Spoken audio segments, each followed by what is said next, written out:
Je raj surferov, to je Mara, to je Dražďak, to je Oravská priehrada.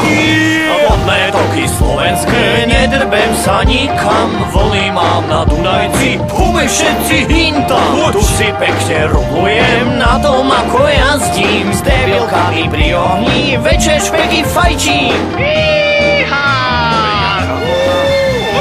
Keď sa ráno zobudím, otvorím oči, pre zlepšenie nálady kúkam na vlny a tak hneď volám Kellymu.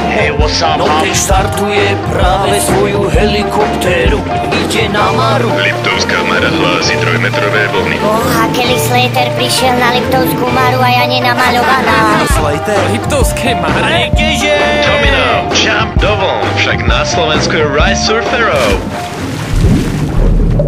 Tomino sa vynára z hlbín váhu. Chytám vlnu, netribulu, kuli na wakeboarde je tu za nulu.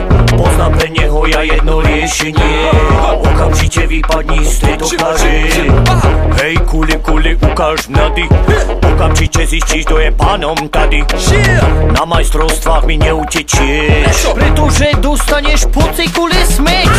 Na Havaji, na závodoch, vo finále som ich mal oboch. Kuli aj týmko nás prekvapili, lebo na Duchonke spolu zakalili. Zahraničný surfer len kúka, keď sa nedostane do faninky dnuka. Tá vzdocha strýka iba prvých troch, Igor, Kuli a prvý Tomino. A máme tu aktuálne výsledky. Na prvom mieste sa umiestnil slovenský reprezentant Tomáš Hafner. Pozor, vlna! Ja viem!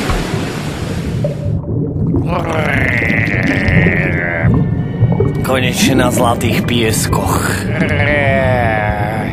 Vodné toky slovenské, nedrbem sa nikam, vlny mám na Dunajci, pume všetci hintam. Tu si pekne rublujem na tom, ako jazdím, s debilkami pri ohni, večer špeky fajčím.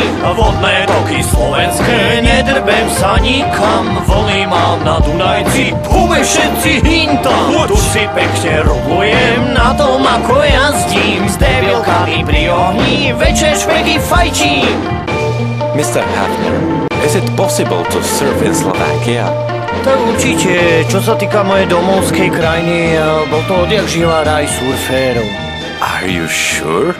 No pravda, už moja babka a starý otec sa spúšťali na vlnách. Fuck. Fakt jo.